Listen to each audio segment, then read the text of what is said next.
안녕하세요. 한의학 박사 정은아 원장입니다. 오늘은 성조숙증 증상과 치료에 대한 핵심을 말씀드려 볼까 합니다. 부모님들께서 가장 궁금해하는 것들만 쏙쏙 뽑았으니 집중해 주세요. 1. 성조숙증이 정확히 뭔가요? 성조숙증은 여아 만 8세 이전, 남아 만 9세 이전에 2차 성징이 나타나는 것을 말하는데요.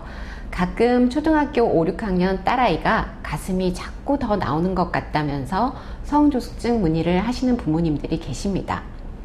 초 5, 6학년 정도면 만 11에서 12세 정도니까 가슴이 나오고 또 가슴 발달의 진행이 꾸준히 되는 건 당연한 상황입니다. 물론 그 아이가 만 8세 이전부터 가슴이 발달해 왔다면 성조숙증이었을 수 있지만 초등학교 5, 6학년 나이에 처음 병원 방문을 하면서 가슴 증상만 호소하는 거라면 성조숙증 진단을 내릴 수는 없습니다. 다시 정리할게요. 성조숙증은 여아 만 8세 이전, 남아 만 9세 이전에 2차 성징이 나타나는 것을 말합니다. 또 여아 만 8에서 9세 사이, 남아 만 9세에서 10세 사이에 나타나는 2차 성징은 빠른 사춘기라고 해서 정기적인 추적 관찰이 필요하고 상황에 따라서는 치료가 필요할 수도 있습니다. 옛날에도 성조숙증이 있었나요? 성조숙증은 우리 때는 없었는데 하시면서 라떼를 떠올리시는 부모님들이 많으십니다. 맞습니다. 우리나라에서 성조숙증이라는 질환이 대중들에게 인식되기 시작한 건 불과 10여 년 정도밖에 되지 않습니다. 그래서 부모님들의 성장기에는 성조숙증이란 단어를 들어본 적이 없을 수밖에요. 하지만 성조숙증 아이들 문진을 하다 보면 초등 1, 2학년 나이에 초경을 했던 할머님도 계시고 초등 4, 5학년 나이에 초경하고 힘들었던 기억을 가지신 어머님들이 종종 있으십니다. 그 당시는 성조숙증에 대한 인식이 없어서 진단을 받지 못했을 뿐이고 또 2차 성징이 빠른 아이들의 비율이 현재보다 적었다는 게 적절한 답이 될 것 같습니다. 성조숙증을 알려주는 2차 성징엔 어떤 것들이 있나요? 여아 만 8세 이전, 남아 만 9세 이전에 2차 성징이 나타나는 것이 성조숙증이라고 했는데 그럼 2차 성징은 정확히 뭘까요? 어린이가 성인으로 성장하면서 중성적이었던 몸이 여성과 남성으로 구분되고 생식이 가능한 신체 변화가 일어나는데 이를 2차 성징이라고 합니다. 여아는 가슴이 발달하고 음모나 겨드랑이 털이 자라고 초경을 하는 등의 증상들이 대표적이고 골반이 커지고 체지방이 증가합니다. 남아는 고환이 커지고 음경이 길어지고 음모, 겨드랑이 털, 수염, 변성기 등이 대표적인 2차 성징이라고 할 수 있고요. 여성에 비해 어깨가 발달하고 근육량이 증가합니다. 또 공통적으로 머리 냄새, 여드름, 체취의 변화 등도 나타납니다.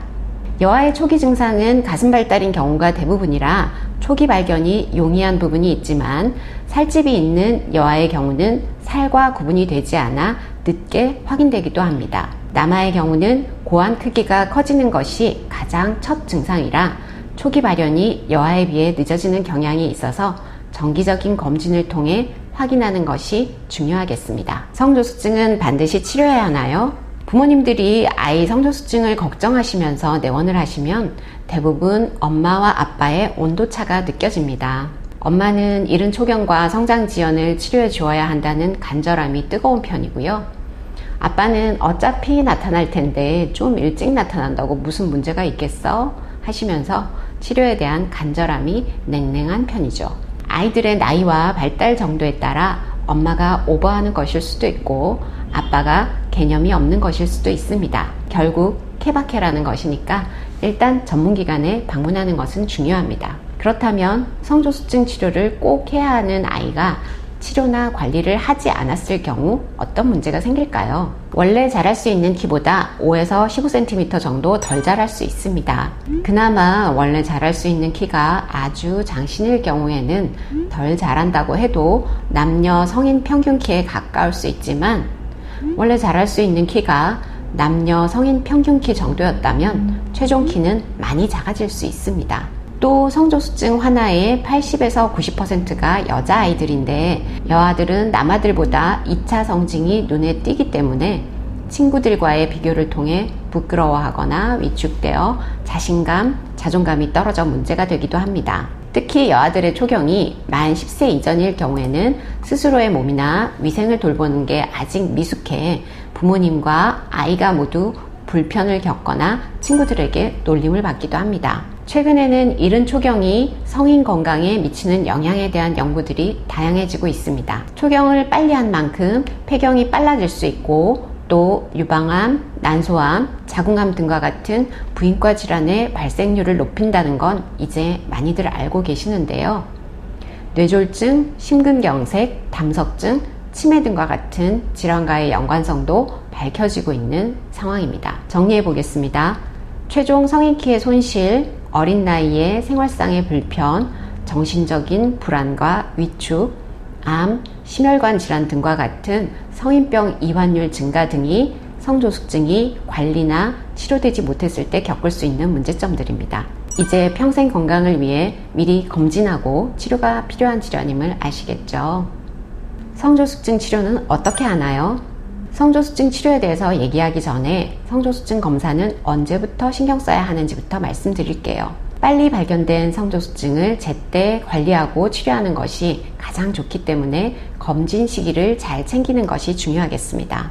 여아들의 2차 성징은 대개 만 9세에서 10세 전후에 나타나고 남아들의 2차 성징은 대개 만 11에서 12세 전후에 나타나기 때문에 이보다 이전에 검사를 시작하는 것이 좋겠습니다. 저는 초등학교 입학 무렵 즈음에 증상 여부와 상관없이 성장과 성조숙증에 대한 첫 검진을 권장하고 이후 1년에 1, 2회 정도의 정기 검진을 하실 것도 당부드립니다. 이제 성조숙증의 치료에 대해 말씀드리겠습니다. 성조숙증 치료는 양의학적으로는 성호르몬을 억제하는 주사 치료가 있고 한의학적으로는 한약 치료가 있습니다. 억제 주사의 경우 4주 간격 또는 3개월 간격으로 맞게 되는데요. 본인 나이와 뼈 나이와 예측되는 키 등을 고려해서 주사 용량과 치료 기간을 정하게 됩니다. 한약 치료의 경우도 본인 나이와 뼈 나이와 예측되는 키, 성장 속도 등을 고려해서 치료 기간과 처방 간격을 결정합니다. 호르몬의 직접적인 컨트롤이라는 것에 대한 거부감과 주사라는 도구에 대한 부담감이 있는 분들이나 주사 치료 중 키 성장이 미미하거나 알레르기 발생 등과 같은 부작용을 경험하신 분들이 한의학 치료를 원하면서 오시는데요. 한약 치료의 경우 첫 번째 목표가 인체의 불균형을 조절해 밸런스를 맞춰준다는 것입니다. 그 결과 자연스럽게 성장 발달 속도를 스스로 조절하면서 건강을 찾아가는 자연 성장 치료 원리입니다. 대사를 위한 에너지, 면역을 위한 에너지, 성장을 위한 에너지 등이 잘 순환하고 적절하게 분포되어야 하는데 균형이 깨져서 특정 부위에 열이 뭉치고 순환되지 않아서 생긴 것입니다. 그래서 뭉친 열은 순환시켜서 고루 분포되게 하고 항진된 열은 발산시켜서 조절해주는 처방을 하게 됩니다.